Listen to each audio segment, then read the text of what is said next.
President Trump made a startling acknowledgement today, saying that he believes impeachment in the House is all but a foregone conclusion.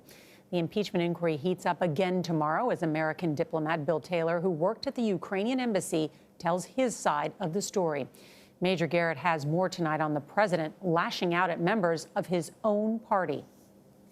The Republicans have to get tougher and fight. We have some that are great fighters, but they have to get tougher and fight because... Fearing Republican defections, President Trump tried to rally his allies on Capitol Hill, again declaring the House impeachment inquiry a Democratic hit job designed to block his re-election. They're vicious, and they stick together. They don't have Mitt Romney in their midst.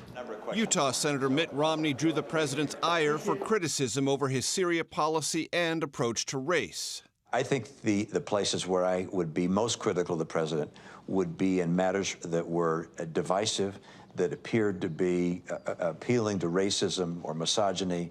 Romney also admitted to using an anonymous Twitter account, Pierre Delecto, to criticize the president.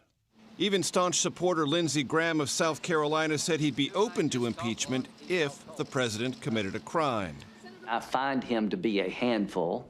I find him to be an equal opportunity abuser of people. But at the end of the day, he can be very charming and be very gracious. The president ignored questions about acting Chief of Staff Mick Mulvaney, who admitted the White House sought a politically charged investigation in exchange for foreign aid, and said the president's golf club would host the G7, a decision Mr. Trump reversed over the weekend. Critics said the move would have violated the Emoluments Clause, which forbids a president from profiting from governments, both foreign and domestic. I don't think you people with this phony Emoluments Clause.